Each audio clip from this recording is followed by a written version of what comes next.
नमस्कार, मैं ज्ञानदेव मणि त्रिपाठी NIOS की ओर से आप सबका इस कार्यक्रम में स्वागत करता हूं। आज के इस कार्यक्रम में हम DLED संबंधित पाठ्यक्रम 502 के विषय समय प्रबंधन पर चर्चा करेंगे। हमारे साथ चर्चा करने के लिए शिक्षा विद्यापीठ IGNOU नई दिल्ली के विषय विशेषज्ञ डॉक्टर गौरव सिंह जी हैं। आपका इस कार्यक्रम में स्वागत है। धन्यवाद, अभिनंदन है।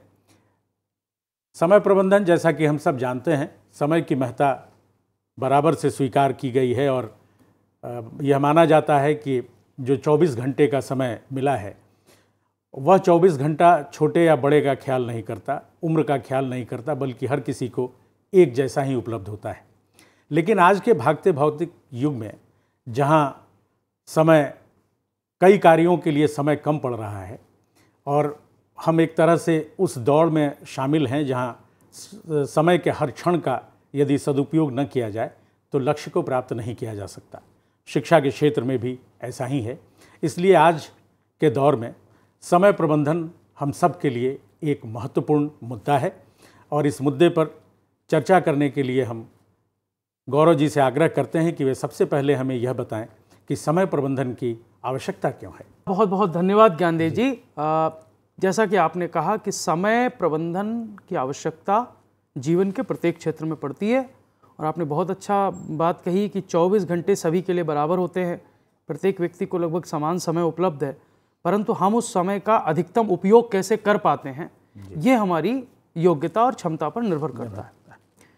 हमारे अध्यापक जो कक्षा में पढ़ाते हैं वो जानते हैं कि उन पर विद्यालय में बहुत सारे कार्य करने होते हैं, बहुत सारी कक्षाओं में पढ़ाना होता है, अलग अलग विषयों को पढ़ाना होता है, सभी कक्षाओं में पाठ्यक्रम को समय पर पूरा करना होता है, छात्र भी भिन्न प्रकार के होते हैं। तो प्रत्येक अध्यापक को समय प्रबंधन को समझने की आवश्यकता है। उसका कारण यह है कि प्रत्येक शिक्षक के पास कक्षा में सीमित समय उपलब्ध है। जी। छात्रों की आवश्यकताएं भी भिन्न भिन्न प्रकार की हैं। सारे बच्चे एक ही गति से पढ़ेंगे ये आवश्यक नहीं है, एक ही विधि से पढ़ेंगे ये आवश्यक नहीं है। तो कई बार अध्यापकों को शिक्षण युक्तियों में भी भिन्नता लानी पड़ती है, अलग अलग प्रकार की शिक्षण युक्तियां प्रयोग करनी पड़ती हैं और जब वो अलग अलग प्रकार की शिक्षण युक्तियां प्रयोग करते हैं तो हमें ये भी पता है कि प्रत्येक शिक्षण युक्ति के लिए जो समय है वो अलग प्रकार का होता है। बिल्कुल। कुछ ऐसी शिक्षण युक्तियां हैं जो कम समय में अपनाई जा सकती हैं, कुछ ऐसी शिक्षण युक्तियां हैं जिनके लिए हमें अधिक समय की आवश्यकता होती है। तो ये सारे कारण जो हैं, ये इन कारणों से एक अध्यापक को ये जानना आवश्यक हो जाता है कि समय प्रबंधन की आवश्यकता क्यों है। तो इसका मतलब है कि समय प्रबंधन के कई आयाम होंगे कक्षा में। जी। तो हम ये जानना चाहेंगे आपसे कि कक्ष में समय प्रबंधन के विभिन्न आयाम कौन से हैं। ज्ञानदेव जी, जब हम कक्ष में समय प्रबंधन के आयामों की बात करते हैं तो हमें ये समझना होगा कि कक्ष में जो समय है वो कितने प्रकार का होता है एक अध्यापक के सामने। जी। एक समय है जिसको हम कहते हैं कुल उपलब्ध समय, एक समय है जिसको हम कहते हैं आवंटित समय, एक समय है जिसको हम कहते हैं संलग्नता हेतु उपलब्ध समय, एक समय है जिसको हम कहते हैं शैक्षणिक अधिगम समय। तो 4 प्रकार के तो समय के आयाम हैं। जी। साथ ही समय प्रबंधन के लिए पठन पाठन की गति कैसे निर्धारित की जाए ये भी समय प्रबंधन का आयाम है। और जब एक कक्षा से दूसरी कक्षा में या एक विषय से दूसरे विषय में विद्यार्थी जाता है तो उस समय जो परिवर्तन होते हैं, अंतः परिवर्तन होते हैं, उनमें कितना समय लगता है उसका प्रबंधन भी एक महत्वपूर्ण आयाम है। और मुझे लगता है कि एक अध्यापक को, प्राथमिक अध्यापक को खास तौर पर इन सब के विषय में विस्तार से जानना चाहिए। जैसे पहले मैं बात करता हूं उपलब्ध समय की। उपलब्ध समय से हमारा क्या तात्पर्य है? उपलब्ध समय से हमारा तात्पर्य है विद्यालय में समस्त क्रियाकलापों के लिए उपलब्ध कुल समय। इसको आप ऐसे कह सकते हैं कि एक शैक्षणिक वर्ष में कुल कितने कार्य दिवस शिक्षण के लिए उपलब्ध हैं। जी। कुछ लोग उसको एनुअल कैलेंडर भी बोलते हैं। जी। पूरे वर्ष में कितने कार्य दिवस इस सत्र में होंगे, तो कितने दिवस उसको सत्र में उपलब्ध हैं। साथ ही एक कार्य दिवस में उसको कितने घंटे उपलब्ध हैं। जी। 6 घंटे का विद्यालय है, 8 घंटे का विद्यालय है, उसमें से कितने घंटे पठन पाठन के लिए हैं, कितने घंटे अन्य क्रियाकलापों के लिए हैं। तो कुल उपलब्ध समय एक दिन में कितना उपलब्ध है और एक वर्ष में कितने कार्य दिवस उपलब्ध हैं। सबसे पहले शिक्षक जब समय प्रबंधन की चिंता करता है और वह समय प्रबंधन की योजना बनाता है तो उसको ये जानना आवश्यक है कि उस विद्यालय में समस्त क्रियाकलापों के लिए, जिसमें शिक्षण, जिसमें सहशिक्षण क्रियाएं, जिसमें खेलकूद, जिसमें परीक्षाएं, जिसमें प्रवेश, जिसमें नामांकन, सारी चीज़ें, जिसमें त्योहारों का मनाना, सब कुछ शामिल होता है। तो विद्यालय में कुल क्रियाकलापों के लिए कुल पूरे वर्ष में कितना समय उपलब्ध है, सबसे पहले एक अध्यापक को ये जानने की आवश्यकता है यदि वह समय प्रबंधन को प्रभावी ढंग से लागू करना चाहता है। दूसरा आयाम है आवंटित समय। जी, उपलब्ध समय तो पूरे वर्ष में उपलब्ध समय की बात हो गई, लेकिन आवंटित समय का मतलब यह है, आवंटन कई प्रकार से समय का विद्यालयों में होता है। जी, जैसे एक विषय क्षेत्र को कितना समय दिया गया है, जी, जी, तो वह किसी विषय क्षेत्र को आवंटित समय होता है। जी, कुल कितने कालांशों में, घंटों में, पीरियड में प्रत्येक दिवस को बांटा गया है, जी, या एक अध्यापक को या एक विषय को कितने कालांश आवंटित किए गए हैं। तो ये एक आवंटन का आधार है, क्योंकि यह तो पाठ्यक्रम की मांग भी होती है कि उस किसी विषय के लिए कितना समय दिया जाए। किसी विषय में अधिक कालांशों की आवश्यकता हो सकती है, किसी विषय में कुछ कम कालांशों की आवश्यकता हो सकती है। तो यहाँ पर भी अध्यापकों की भूमिका महत्वपूर्ण हो जाती है कि सारे विषयों के अध्यापक एक साथ बैठकर ये तय करते हैं कि किस विषय के लिए कितने कालांशों को आवंटित करने की आवश्यकता है। फिर एक सप्ताह में कितने कालांश आवंटित हैं, उस सप्ताह में किस विषय को कितने कालांश आवंटित हैं, तो कुल आवंटित कालांश कितने हैं पूरे विषय के लिए, और एक सप्ताह में आवंटन का क्या आधार है, यह भी आवंटित समय का एक आयाम है। साथ ही एक कालांश में कितना समय आवंटित है। जी, कुछ घंटे 45 मिनट के होते हैं, कुछ घंटे 40 मिनट के होते हैं, कहीं सभी घंटे 45 मिनट के होते हैं, कहीं सभी घंटे 35 मिनट के होते हैं। तो आपके विद्यालय में कालांशों का आवंटित समय क्या है, अध्यापक को यह भी जानना जरूरी है, क्योंकि तभी वह अपने पठन पाठन का समय प्रबंधन कर पाएगा।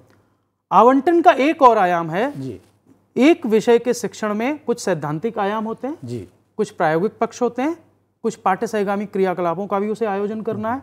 तो उसके लिए भी वो आवंटन निर्धारित होता है कि सैद्धांतिक चर्चा के लिए कितने समय को आवंटित किया गया है, कितने कालांश आवंटित किए गए हैं, प्रायोगिक परिचर्चा के लिए, प्रायोगिक कार्यों को करने के लिए कितने समय आवंटित किया गया है, और पाठ्य सहगामी क्रियाओं के आयोजन के लिए, पाठ्य सहगामी क्रियाकलापों में विद्यार्थियों की भागीदारी सुनिश्चित करने के लिए कितने समय का आवंटन किया गया है। तो जब हम समय के आवंटन की दृष्टि से देखते हैं समय प्रबंधन को, तो विषय क्षेत्र के लिए आवंटित समय, कुल आवंटित कालांशों की संख्या, एक सप्ताह में कितने कालांश आवंटित हैं, एक कालांश कितने समय का है, और सैद्धांतिक, प्रायोगिक और पाठ्य सहगामी क्रियाओं में कितने प्रकार से आवंटन किया गया है। अर्थात आवंटन का भी एक विस्तृत चित्र अध्यापक को अपने सामने रखना पड़ता है जब वह आवंटित समय के आयाम की ये तो दोनों तरह से रखना पड़ेगा एक अध्यापक को जी, कि एक वार्षिक कैलेंडर जिसको हम कहते हैं, उसमें कुल आवंटित समय उनके पास क्या कितना है, और दैनिक क्या है, दैनिक क्या और आगे चल के यह भी ध्यान रखना होगा कि उनके पास जो भी 35 या 45 मिनट की कक्षा है उसमें किस तरह से। हाँ, अब हम उसी पर आते हैं। जी, जो तीसरा आयाम है समय प्रबंधन का, उसको कहते हैं संलग्नता हेतु समय। जी, time for engaging the learner. जी, अध्यापक यदि 45 मिनट या 35 मिनट की कक्षा है, उसमें बहुत सारे क्रियाकलाप करता है, उसमें कई बार वो उपस्थिति भी लेता है, वो पिछले दिन के किए गए क्रियाकलापों या गृह कार्यों का निरीक्षण भी करता है, साथ ही वो कुछ प्रश्न भी पूछता है, प्रश्नों के उत्तर भी देता है। तो इसमें से वे क्रियाएं जिसमें विद्यार्थी संलग्न रहते हैं जी, पठन पाठन में, खासतौर पर अधिगम क्रियाकलापों में, जैसे लिखना, पढ़ना, प्रश्नों के उत्तर देना, प्रश्न पूछना, इन सब के लिए जो निर्धारित समय होता है वह संलग्नता हेतु समय होता है। यदि अधिगम की दृष्टि से देखें तो संलग्नता हेतु लगने वाला समय वास्तविक और सबसे महत्वपूर्ण समय है, क्योंकि वह समय यह निर्धारित करता है कि एक घंटे में या एक कालांश में कितने समय तक विद्यार्थी अधिगम के क्रियाकलापों में संलग्न रहेंगे और कितने समय। अभी अध्यापक को तय करना है कि 45 मिनट की यदि उसकी कक्षा है तो उसको कितने मिनट उपस्थिति के लिए लेने हैं। पता लगा वो उपस्थिति लेने लगा और कुछ और मुद्दे पर परिचर्चा करने लगा, 25 मिनट बीत गए तो विद्यार्थियों की संलग्नता के लिए 20 मिनट ही बचे। यहाँ समय प्रबंधन की भूमिका महत्वपूर्ण हो जाती है। अध्यापक की यहाँ पर जिम्मेदारी है कि वो तय करे कि उसको जितने प्रकार के क्रियाकलाप एक कक्षा में एक घंटे में करने हैं, उन विभिन्न क्रियाकलापों के लिए कितना कितना समय उसको देना चाहिए। तो ये संलग्नता हेतु जो समय का आयाम है ये भी बहुत महत्वपूर्ण है। और इससे भी जो विशिष्ट आयाम है, इसमें भी एक विशिष्टीकरण है जिसको हम कहते हैं शैक्षणिक अधिगम समय। अच्छा, लर्निंग टाइम कितना है। ये वो समय है जब हम बच्चे को कोई अधिगम संबंधित कार्य देते हैं और अध्यापक और बच्चा उस कार्य को पूरा करता है। ठीक है, तो शिक्षार्थी द्वारा निर्धारित अधिगम कार्य को सफलतापूर्वक करने में लगाए जाने वाला समय, उसके द्वारा लगाए जाने वाला समय जो है वो शैक्षणिक अधिगम समय कहलाता है। इसमें कक्षा में जो अनावश्यक बातचीत होती है, सामान्य सूचनाओं का जो संप्रेषण होता है, उपस्थिति आदि दर्ज की जाती है, वह समय इसमें सम्मिलित नहीं होता। तो यदि हम कुल मिलाकर इन सारे समयों के आपसी संबंधों को देखें तो यहां मैंने ये दिखाने का प्रयास किया है कि शैक्षणिक अधिगम समय जी सबसे महत्वपूर्ण है और वह सबसे कम उपलब्ध होता है जी। तो कुल उपलब्ध समय कितना है? उस उपलब्ध समय, वो पूरा उपलब्ध समय पूरी कक्षा के लिए, सभी अध्यापकों के लिए, सभी विषयों के लिए है जी। उसमें से एक अध्यापक को कितना समय आवंटित है उसके विषय के लिए, उसको कितने कालांश आवंटित हैं, उसको कितने कालांश आवंटित है सैद्धांतिक के लिए, कितने प्रायोगिक के लिए, कितने अन्य क्रियाकलापों के लिए, उस आवंटित समय में से कितने समय वो विद्यार्थियों को संलग्न रखता है और उसमें से भी कितने समय में शैक्षणिक अधिगम प्रभावी ढंग से किया जाता है। ये जो संबंध है ये बड़ा महत्वपूर्ण है जी। और एक अध्यापक जब समय प्रबंधन की योजना बनाता है तो उसको इस संबंध को समझना बहुत जरूरी है। मतलब संबंध, समय की जो 4 कोटि भी आपने एक तरह से बताई। जी, एक अध्यापक के लिए यह जानना आवश्यक है कि इन 4 कोटियों को का समन्वय किस तरह से हुआ जी जी। क्योंकि एक शिक्षक जब तक यह नहीं जानेंगे कि उनके पास उपलब्ध समय क्या है और उनके विषय के लिए आवंटित समय क्या है उस कक्षा के लिए, क्योंकि फिर कक्षा विशेष है, विषय विशेष है और उसमें संलग्नता जो अनिवार्य है जी। और एक शिक्षक को इसका ध्यान तो जरूरी रखना चाहिए कि वह छात्रों को अधिक से अधिक कक्षा में सीखने की प्रक्रिया में संलग्न करे। बिल्कुल जी जी। इसके साथ एक और आयाम है समय प्रबंधन का, वह है शिक्षण अधिगम की गति का निर्धारण, जिसको हम कहते हैं गति प्रदान करना, पेसिंग द लर्निंग। कई शिक्षक जो इतना पाठ्यक्रम का हिस्सा तय करके आते हैं कि आज हम इतनी पाठ्य वस्तु या इतने शिक्षण बिंदु 45 मिनट के समय में पूरा कर लेंगे, कई बार देखा गया है वो उन सारे शिक्षण बिंदुओं को पूरा नहीं कर पाते। कारण वो किसी एक शिक्षण बिंदु पर बहुत अधिक समय दे देते हैं, उसके बाद उनको याद आता है कि नहीं ये 2 शिक्षण बिंदु आज और पूरे करने हैं, तो उन 2 शिक्षण बिंदुओं के लिए फिर उस पर कम समय रह जाता है, तो वो कम समय में उनकी बात करते हैं। इससे प्रभाव क्या पड़ता है? मान लीजिए शिक्षण बिंदु 1, 2, 3, उनको 3 शिक्षण बिंदु 45 मिनट में पूरे करने हैं।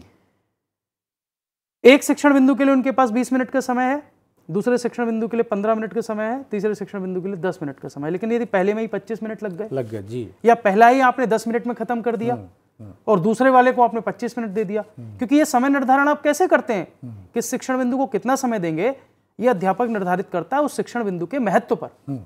उस शिक्षण बिंदु के अंतर जो विषय वस्तु है वो विषय वस्तु कितनी महत्वपूर्ण है और उसकी कितनी मात्रा छात्रों को जानना जरूरी है, उसके आधार पर शिक्षक ये तय करता है कि उसको कौन से शिक्षण बिंदु में कितना समय देना चाहिए। लेकिन यदि वो कक्षा में गति का निर्धारण ठीक से नहीं कर पाता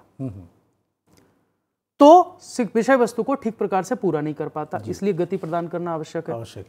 दूसरा आयाम यह है, कई बार शिक्षक अपने शिक्षण की गति अपनी बुद्धि के अनुसार तय करते हैं, जबकि कक्षा में वो विद्यार्थी हैं उनके अधिगम की गति अलग होती है। बिल्कुल। अध्यापक बहुत सारा पढ़ाकर चले जाते हैं और विद्यार्थी उसमें से एक शिक्षण बिंदु भी नहीं समझ पाते, क्योंकि विद्यार्थियों के शिक्षण की अपनी गति है, उनकी आयु है, उनकी क्षमता है। प्राथमिक विद्यालय पर जो अध्यापक पढ़ाते हैं और प्रारंभिक विद्यालय में 6, 7, 8 में जिन अध्यापकों को पढ़ाना है, तो दोनों में गति में भिन्नता है। कारण क्योंकि वहां जो विद्यार्थी बैठे हैं उनकी अधिगम क्षमताएं भिन्न है, उनकी मानसिक योग्यताएं अभी उतनी विकसित नहीं है छोटे बच्चों की, तो वो बहुत तेजी से पढ़ाई जाने वाली विषय वस्तु को नहीं समझ सकते। ऐसे में शिक्षक की एक और जिम्मेदारी होती है समय प्रबंधन के दौरान ये तय करना कि उसके शिक्षण की गति और विद्यार्थियों के जो अधिगम की गति है उनके बीच तारतम्यता और सामंजस्य स्थापित रहे। ये बहुत महत्वपूर्ण है। तो एक तो शिक्षण अधिगम की गति का निर्धारण हो गया, दूसरा विद्यार्थियों के अनुसार गति का निर्धारण हो गया, तीसरा जब हम गति निर्धारण की बात करते हैं तब यह भी तय करते हैं कि विषय वस्तु की प्रकृति के अनुरूप गति होती है। जी जी। यदि विषय वस्तु में क्लिष्टता है, कठिनता स्तर ज्यादा है, तब शिक्षण की गति उस विषय वस्तु को पढ़ाने के लिए कम हो जाती है, क्योंकि धीरे धीरे समझाने का प्रयास किया जाता है, ज्यादा उदाहरण लेकर आए जाते हैं, बच्चों से ज्यादा प्रश्न किए जाते हैं, उससे संबंधित क्रियाकलाप ज्यादा कराए जाते हैं। वहीं यदि सरल विषय वस्तु है, बच्चों को उसके बारे में बहुत ज्यादा पहले से पता है या उनके पूर्व अनुभवों से उस विषय वस्तु का सीधा संबंध है, तो अध्यापक क्या करता है, वहां पर गति को तेज कर देता है। तो अध्यापक को यह भी तय करना है जब वो समय प्रबंधन करे कि वो विषय वस्तु की प्रकृति के अनुरूप अपने शिक्षण की गति का निर्धारण करे। और इसी गति प्रदान करने में जो चौथा आयाम है वह है अधिगम, उपलब्धि और गति में सामंजस्य। ये अधिगम उपलब्धि क्या है? बच्चे ने कितना सीखा और क्या सीखा, ये इस पर भी निर्भर करता है कि शिक्षक की शिक्षण की गति क्या थी, क्योंकि ये शिक्षण की गति विषय वस्तु की प्रकृति से जुड़ी है। ये शिक्षण की गति उनके अधिगम क्षमताओं से जुड़ी है, उनकी मानसिक योग्यताओं से जुड़ी है शिक्षार्थियों की। तो शिक्षार्थियों की अधिगम उपलब्धि क्या होगी, इसका सामंजस्य अध्यापक के शिक्षण की गति से होना आवश्यक है। हमने बहुत तेजी से पाठ्यक्रम पूरा करने के लिए बहुत कुछ पढ़ा दिया, और जब हमने उपलब्धि परीक्षण लिया तो देखा कि अरे मेरे विद्यालय में तो, मेरी कक्षा में तो विद्यार्थियों ने 20% विषय भी ठीक से नहीं सीखा, ये 40% विषय भी ठीक से नहीं सीखा। और हम कह देते हैं कि बच्चे, हमने पाठ्यक्रम पूरा कर दिया और बच्चे फेल हो गए। हमने पाठ्यक्रम पूरा कर दिया और उसकी जिम्मेदारी विद्यार्थियों पर सीधे सीधे डाल देते हैं। तो समय प्रबंधन केवल कितने मिनट और कितने घंटे पढ़ाना ही नहीं है, समय प्रबंधन के ये बड़े महत्वपूर्ण आयाम है और एक शिक्षक की दृष्टि से बहुत महत्वपूर्ण है। जब आप अपनी कक्षा में अपनी कक्षा की विषय वस्तु का निर्धारण करते हैं, आज क्या पढ़ाना है निर्धारण करते हैं, तो ये भी तय करते हैं कि कितना पढ़ाना है, किसको पढ़ाना है, कैसे पढ़ाना है, ये भी तय करता है शिक्षण की गति को। एक और इसका आयाम है समय प्रबंधन का, वो है अंतः परिवर्तन का समय। अंतः परिवर्तन का समय अर्थात एक कक्षा में कई बार अध्यापक केवल भाषण ही तो नहीं देता, कुछ प्रयोग करके दिखाता है, कुछ प्रश्नोत्तरी का प्रयोग करता है। कभी कोई, यदि वो थोड़ा अच्छा विद्यालय है, वहां पर श्रव्य दृश्य सामग्री की उपलब्धता और दिखाने की व्यवस्था है, तो वह श्रव्य दृश्य सामग्री का प्रयोग करता है, ऑडियो वीडियो लेकर आता है, उनको भी प्रदर्शित करता है। तो ऐसे में कई बार कक्षा में यदि नियोजन ठीक से नहीं किया जाए, समय प्रबंधन ठीक से नहीं किया जाए, तो जो आवंटित कक्षा के लिए समय है उसमें बहुत सारा समय क्रियाकलाप की व्यवस्था में निकल जाता है। सामान इकट्ठा करना, उसको मेज पर सजाना, उसको लगाना, इस सब में बहुत सारा समय व्यर्थ हो जाता है। और फिर आप जो विषय वस्तु पढ़ाने आए हैं वो विषय वस्तु निर्धारित समय में नहीं पढ़ा पाते। तो ऐसे में एक अध्यापक की जिम्मेदारी है कि उसको यदि विभिन्न प्रकार के क्रियाकलाप अपनी कक्षा में कराने हैं तो उससे संबंधित वस्तुओं का प्रबंधन ठीक से करे। वो ध्यान रखे कि इस सामग्री के नियोजन में कितना समय लगेगा, क्या वो अकेले कर पाएगा या उसे अन्य विद्यार्थियों की आवश्यकता होगी। यदि विद्यार्थियों की आवश्यकता होगी तो विद्यार्थियों को पहले से बताकर रखे कि उनकी क्या भूमिका है। तो यहां पर वो समय प्रबंधन बड़ा महत्वपूर्ण हो जाता है। एक समय प्रबंधन का और आयाम है, अक्सर देखा गया है खासतौर पर प्राथमिक विद्यालयों में कई जगह तो अध्यापकों की कमी भी होती है और कक्षाएं ज्यादा होती हैं, तो अध्यापकों को एक कक्षा से दूसरी कक्षा में जाना पड़ता है और उस बीच में उनको और अध्यापक मिल गया तो उससे चर्चा करने लगे, या किसी और कार्य, कुछ और कार्य याद आ गया तो पहले अपना कक्षा ली, फिर स्टाफ रूम में गए, फिर वो कार्य किया, फिर दूसरी कक्षा में गए। अर्थात एक कक्षा से दूसरी कक्षा के जाने के बीच जो अंतर परिवर्तन है, और उसके लिए किसी भी विद्यालय में अतिरिक्त समय नहीं रखा जाता है। पहला घंटा तुरंत लगता है, दूसरा घंटा तो पहला घंटा उसको खत्म भी करना है और दूसरे घंटे में जाना भी है। तो पहले घंटे का कुछ समय भी वो उपयोग कर लेता है जाने में और दूसरे घंटे का भी कुछ समय उपयोग कर लेता है जाने में, तो वह घंटे के लिए आवंटित समय कम रह जाता है, उपलब्ध समय कम। बिल्कुल। तो अध्यापक को यहाँ भी समय प्रबंधन का ध्यान रखने की जरूरत है। ये जो प्रच्छन्न समय है, जी बिल्कुल, जिसको हम लोग कहीं से नहीं देखते हैं, देखते नहीं, वो लगता तो है ही एक शिक्षक का एक कक्ष से दूसरे कक्ष में जाने में। जी बिल्कुल सही। तो ये जो है, ये जो अभी आपने गौरव जी आपके साथ जो चर्चा चल रही है उसमें हमने अब तक ये जाना कि समय प्रबंधन की आवश्यकता क्या है। आपने विस्तार से हमें कक्ष में समय प्रबंधन के विभिन्न आयामों को बताया है। प्रभावी समय प्रबंधन के कुछ सिद्धांत भी होते हैं, अब हम आपसे उन सिद्धांतों के बारे में कुछ जानना चाहते हैं। कुछ विद्वानों ने उनको सिद्धांतों का नाम दिया है और कुछ विद्वानों ने कहा है कि हमने ये जो विभिन्न प्रकार के आयाम बताए, इन आयामों में शिक्षक क्या प्रयास करे कि प्रत्येक आयाम में कुछ वृद्धि हो जाए। यही सिद्धांत है। बच्चे को पढ़ने के लिए अधिक समय मिल जाए, अध्यापक को परिचर्चा के लिए अधिक समय मिल जाए, उसको आवंटित घंटे अधिक हो जाएं, उसको ज्यादा समय चाहिए। लेकिन हमें यह भी ध्यान रखना कि कुल समय उतना ही है। सबको ज्यादा चाहिए तो फिर तो ज्यादा समय नहीं आ सकता। तो ये सिद्धांत के साथ साथ एक नजरिया, दृष्टिकोण है कि इन समय का हम कितना बेहतर उपयोग कर सकें, उसके कुछ तरीके हैं। जी। जैसे हम बात करते हैं सबसे पहले आवंटित समय की। आवंटित समय में हम वृद्धि कैसे कर सकते हैं? जब हम वार्षिक योजना बनाते हैं एक अध्यापक के रूप में, तब हम ये अनुमान लगाएं कि हमें कुल कितना समय आवश्यक है, कितना समय चाहिए, प्रत्येक विषय को पढ़ाने के लिए कितना समय चाहिए, सभी विषयों को पढ़ाने के लिए कितना समय चाहिए, और सभी विषयों के साथ साथ अन्य क्रियाकलापों के लिए कितना समय चाहिए। तो हम वार्षिक योजना में ये देखें कि कुल कितना समय हमारे पास उपलब्ध है जी। उसमें से हम कितना समय किस योजना में आवंटित कर सकते हैं। दूसरी चीज, जब हम समय का आवंटन करें तो ये भी देखें कि क्रियाकलाप की प्रकृति क्या है। प्रायोगिक क्रियाकलाप है तो उसको कितना समय चाहिए, बिल्कुल। कक्षा कक्ष से संबंधित, पठन पाठन से संबंधित सामान्य क्रियाकलाप है, उसको कितना समय चाहिए। कोई फील्ड ट्रिप है, कोई ग्राउंड में, मैदान में, जंगल में या कहीं बाहर ले जाकर भ्रमण में यदि किसी क्रियाकलाप को कराना है। मान लीजिए हमने एक भ्रमण तय किया, प्रत्येक विषय का अध्यापक ये तय कर ले कि मैं महीने में अपने बच्चों को एक जगह भ्रमण के लिए ले जाऊंगा, और यदि उसके 6 विषय हैं तो 6 अध्यापकों ने तय कर लिया कि हर महीने हम भ्रमण के लिए ले जाएंगे, तो 22 कार्य दिवस हैं, और जिस दिन वो भ्रमण के लिए ले जाएगा उस दिन अन्य विषयों का शिक्षण तो होगा नहीं, तो पूरे 6 दिन तो चले गए भ्रमण में। तो भ्रमण की युक्ति भी आप हर बार प्रयोग नहीं कर सकते, बिल्कुल ठीक। तो सभी अध्यापकों को बैठकर तय करना है कि भाई हमको पूरे वर्ष में कितने बार भ्रमण के लिए ले जाना है, या जब एक बार भ्रमण के लिए ले जाना है तो कितने विषयों के आयामों को वहां हम जोड़ सकते हैं। बिल्कुल। मान लीजिए हम किसी बाग के भ्रमण के लिए, बाहर भ्रमण के लिए जा रहे हैं, तो उसमें गणित का क्या पक्ष हो सकता है, ईवीएस का क्या पक्ष हो सकता है, भाषा का क्या पक्ष हो सकता है। तो इन सब की योजनाएं बनानी पड़ती हैं। इसलिए समय प्रबंधन विद्यालय में किसी एक व्यक्ति द्वारा किया जाने वाला कार्य नहीं है, ये सभी अध्यापकों को अपने प्रधानाध्यापक के साथ मिलकर करना होता है। मतलब जो उपलब्ध कुल समय है, कुल समय। हाँ। अगला, आवंटित समय की वृद्धि हम कैसे कर सकते हैं, यदि हम आवश्यक उपकरण और सामग्री को पहले से तैयार रखें। कई बार अध्यापक क्या करते हैं, उनको जो आवंटित समय है वो उसी समय में सामग्री तैयार करते हैं। बिल्कुल। जैसे मान लीजिए उनको एक चार्ट का प्रयोग करना है, तो एक तरीका है कि अध्यापक चार्ट घर से तैयार करके ले आए, या किसी मॉडल को बनाना है वो मॉडल कहीं से तैयार करके ले आए। और एक है नहीं, जब उसको विद्यालय में आ जाएगा तभी बैठकर उसको चार्ट बनाना है। जबकि शिक्षण अभ्यास में वो ये सीखते हैं कि उनको ये चार्ट या मॉडल पहले से बना के कक्षा में जाना चाहिए। तो ये छोटी छोटी चीजें हैं, ये बहुत छोटी छोटी बातें हैं, लेकिन इन छोटी छोटी बातों से हम ये निर्धारित कर सकते हैं कि कुल आवंटित समय कैसे बढ़ा। इसका एक और आयाम है, कई बार कक्षा में ऐसे बच्चों की पहचान कर ली जाए जिनको यदि कोई कार्य दिया जाए तो वो समय पर पूरा कर लेते हैं, और ऐसे कौन से बच्चे हैं जो दिए गए कार्य को समय पर पूरा नहीं करते, ज्यादा समय लगाते हैं। यदि हम इसको पहले से ध्यान रख लें तो जब हम समय आवंटित करेंगे तो उन बच्चों का विशेष ध्यान रखेंगे, उन बच्चों को कुछ और समय कहीं से दे सकते हैं। लेकिन जब हम एक ही समय देते हैं, हमने किसी क्रियाकलाप के लिए 10 मिनट दिया और पूरी कक्षा को 10 मिनट दिया, तो जो तेजी से काम करने वाले हैं वो तो 10 मिनट में कर लेते हैं, जो तेजी से काम करने वाले नहीं है वो उनको 15 मिनट 20 मिनट चाहिए, और हम उनको 15 मिनट 20 मिनट दे नहीं पाते। बिल्कुल।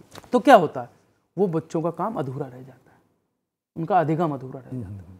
तो आवंटित समय में वृद्धि करने के ये कुछ बिंदु हैं जिनकी चर्चा करनी आवश्यक थी। दूसरा जो महत्वपूर्ण समय था वो था संलग्नता हेतु समय, जिसकी हमने बात की थी। इसके लिए हम इसमें कैसे वृद्धि कर सकते हैं। एक तो समय सारणी पहले से बना ली जाए। दूसरा, अध्यापक एक चीज तय कर ले कि कक्षा में प्रवेश के बाद वो जितने क्रियाकलाप करेगा उनमें बच्चों की भागीदारी सुनिश्चित की जाएगी। वो ऐसी शिक्षण विधियों का चयन करे जो एक मार्गी ना हो। वो ऐसी शिक्षण विधियों का चयन करे, जैसे यदि वो लेक्चर मेथड ही इस्तेमाल कर रहा है कुछ देर के लिए, तो वो लेक्चर में भी प्रश्नों को ला सकता है। बिल्कुल बिल्कुल। प्रश्न युक्ति का प्रयोग करके उसको भी, उसमें भी बच्चों को भागीदार बना सकता है। वो ये तय करे कि बच्चों को भागीदार, क्योंकि जैसे जैसे आप बच्चों को भागीदार बनाएंगे बच्चों की संलग्नता कक्षा में बढ़ेगी, तो संलग्नता हेतु समय बढ़ जाएगा। बच्चों से निरंतर इंटरेक्शन किया जाए, निरंतर अंतःक्रिया की जाए, कक्षा पर ध्यान दिया जाए, और यह भी ध्यान रखा जाए कि बच्चे उनको जो कार्य दिया गया है उस पर अपना ध्यान केंद्रित रखें। इसके लिए सुझाव यह दिया जाता है कि अध्यापक बाल केंद्रित क्रियाकलापों का नियोजन करे। यदि वो ऐसा करेगा तो निश्चित तौर पर संलग्नता हेतु समय में वृद्धि हो सकती है। इसका अगला आयाम है शैक्षणिक अधिगम समय में वृद्धि। शैक्षणिक अधिगम समय में हम वृद्धि कैसे कर सकते हैं। शैक्षणिक अधिगम समय में वृद्धि करने के लिए शिक्षकों को सबसे पहले कहा जाता है कि वे जो उदाहरण लें, वे उदाहरण यदि बच्चों के वास्तविक जीवन के अनुभव से जुड़े हैं तो उन उदाहरणों को समझने में बच्चों को कम समय लगता है। लेकिन यदि वो ऐसे जगत से उदाहरण लेकर आ जाते हैं, जैसे मैं अक्सर एक उदाहरण देता हूं और हमारे कई साथी भी उदाहरण देते हैं, कि यदि लद्दाख में एक विद्यालय में अध्यापक पत्तों के प्रकार पढ़ा रहा है और भाई पीपल के पत्ते का उदाहरण दे रहा है बच्चे को। अब पीपल का पत्ता तो लद्दाख में होता नहीं, इतनी ठंडी जगह है लेह लद्दाख में जी, तो बच्चे को विजुलाइज करने में बहुत समय लगता है कि पीपल का पत्ता कैसे होता है। बिल्कुल। या सीढ़ीदार खेती आप केरल के बच्चों को पढ़ाएं। बिल्कुल बिल्कुल। उत्तरांचल के बच्चे, हिमाचल के बच्चे जल्दी समझेंगे जी। तो आप कौन से अनुभव लेकर आ रहे हैं, कौन से उदाहरण लेकर आ रहे हैं, ये भी समय प्रबंधन से जुड़ा भी इसका ये आयाम है। अच्छा। क्योंकि यदि आप एब्स्ट्रैक्ट चीजें लेकर आएंगे, ऐसी चीजें लेकर आएंगे जो उनके अनुभव से जुड़ी नहीं है, तो वो आपसे ज्यादा प्रश्न करेंगे, आपसे ज्यादा चर्चा करेंगे, तो संलग्न समय तो बढ़ जाएगा, लेकिन एक ही विषय पर अधिक समय आप दे देंगे तो शैक्षणिक अधिगम समय आपका कम हो जाएगा। ठीक। आप जब क्रियाकलापों की योजना बनाएं तो अध्यापकों से हम अक्सर कहते हैं कि आप ये ध्यान रखें कि बच्चों की रुचि किस प्रकार के क्रियाकलापों में है। अपने विषय से ऐसे क्रियाकलापों का चयन करें जो बच्चों की रुचियों से जुड़े हों। यदि आप ऐसा कर पाएंगे तो आप शैक्षणिक अधिगम समय में वृद्धि कर पाएंगे, क्योंकि यदि क्रियाकलाप बच्चों की रुचि को ध्यान में रखकर नहीं आपने निर्धारित किया है तो बच्चों की रुचि विकसित करने में, उनको प्रोत्साहित करने में आपको बहुत समय लगेगा जी, और उस समय से आपका जो शैक्षणिक अधिगम के लिए उपलब्ध समय है वो कम हो जाएगा। साथ ही एक और हम सलाह देते हैं और अक्सर अध्यापकों से चर्चा होती है तो बात की जाती है कि यदि एक अध्यापक को शैक्षणिक अधिगम समय में वृद्धि करनी है तो उसको विशिष्ट और साकार प्रक्रियाएं अपनानी होंगी, कॉन्क्रीट और स्पेसिफिक चीजें अपनानी होंगी। वो एब्स्ट्रैक्ट नहीं बहुत ज्यादा हो सकता, और प्राथमिक अध्यापक के लिए तो खास तौर पर ही कहते हैं कि वो बहुत ज्यादा एब्स्ट्रैक्टनेस में बात नहीं कर सकता, वो निराकार भाव से बहुत ज्यादा अध्ययन अध्यापन नहीं कर सकता। उसको वही चीजें बच्चों के सामने रखनी है, वही उदाहरण, वही प्रक्रियाएं करानी है जो बच्चे कर सकते हैं। तो ये एक महत्वपूर्ण आयाम है। अगला जो महत्वपूर्ण आयाम है वह है पाठ्यचर्या या पाठ को गति प्रदान करना। जब हम इसकी बात कर रहे थे कि गति प्रदान करना क्यों आवश्यक है, तो हमने बहुत सारे पक्षों की बात की थी। एक अध्यापक को संपूर्ण पाठ्यचर्या को ध्यान में रखते हुए अपनी वार्षिक और सत्रीय कार्य योजना का निर्माण करना चाहिए कि पूरी पाठ्यचर्या में उसको जो विषय दिया गया है उसमें किस किस पक्ष में उसको कितना समय देना है जी, कितना समय लगाना है, कैसे अपनी पाठ्यचर्या को पूरा करने के लिए गति देनी है। उसको विद्यार्थियों के मानसिक और बौद्धिक स्तर का अनुमान लगाना भी आवश्यक है। यदि वह अपने शिक्षार्थियों के मानसिक और बौद्धिक स्तर का अनुमान लगाएगा तो वह उचित शिक्षण विधि का चयन करेगा, और यदि उचित शिक्षण विधि का चयन करेगा साथ ही वो पेसिंग भी डिसाइड करेगा कि उसको किस गति से अपनी कक्षा में पढ़ाना है जी। तो वो भी एक महत्वपूर्ण आसपास बिंदु है। साथ ही कई बार शिक्षक क्या करते हैं, जब उनको कहा जाता है कि आपके शिक्षण की गति बहुत ज़्यादा है, बच्चे नहीं समझ रहे हैं, तो वो शिक्षण की गति कम कर देते हैं। हम थोड़ा धीरे धीरे पढ़ाएंगे। नहीं, शिक्षण की गति कम कर देने से समाधान नहीं होता। बिल्कुल हो सकता है आप जो विषय वस्तु उन्हें दे रहे हैं उसका कठिनता स्तर अधिक हो, तो शिक्षण की गति को हर बार कम करने की बजाय आप कठिनता स्तर को कम करिए जी जी। यदि आप विषय वस्तु की कठिनता स्तर को कम करेंगे तो आप जिस गति से पढ़ा रहे हैं उसी गति से पढ़ा पाएंगे, क्योंकि कठिन चीज के लिए गति धीमी करनी पड़ती है। तो हो सकता है आप जो विषय वस्तु दे रहे हैं उसका स्तर आपने इतना कठिन बना दिया है कि बच्चे उस स्तर को समझ नहीं पा, कठिनता स्तर उसका बढ़ गया है। इसलिए इन सब में तो हमने वृद्धि की बात की। एक आयाम है जिसमें कमी करनी पड़ती है। बिल्कुल बिल्कुल। वो जो अंतिम आयाम है अंतः परिवर्तन का समय जी जी, जिसमें हम बात कर रहे थे कि उसको तैयारी में बहुत समय लगता है, एक कक्षा से दूसरी कक्षा जाने में बहुत समय लगता है। इस समय को कम कैसे करें जी, ये भी कक्षा कक्ष समय प्रबंधन का एक महत्वपूर्ण आयाम है।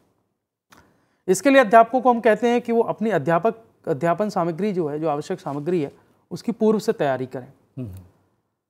जो दिशा निर्देशक बिंदु है, मार्गदर्शक बिंदु है, उनकी जानकारी विद्यार्थियों को स्पष्ट रूप से पहले से दे दें जी जी। अपनी कक्षा में समय का सही से बंटवारा करें और ये अनुमान लगा लें कि उनकी अगली कक्षा कितनी दूरी पर है, उनको कितना समय जाने में लगेगा। तो एक ही कक्षा के 5 मिनट खराब करने की बजाय यदि आप 2-2 मिनट दोनों कक्षाओं से लेंगे तो दोनों कक्षाओं के 3-3 मिनट बढ़ जाएंगे। बिल्कुल ठीक। इस तरह की जो बिंदु हैं, ये कुछ मैंने ऐसे पक्ष आपके सामने रखे जिससे हम एक अध्यापक के तौर पर समय को यदि ठीक प्रकार से प्रबंधित करें, खासतौर पर कक्ष में समय को, तो विद्यार्थियों की बहुत मदद कर सकते हैं। तो अभी हमने विस्तार से आपसे समय प्रबंधन के बारे में जाना जी। इसके लिए आपका बहुत बहुत आभार और धन्यवाद गौरव जी। जी।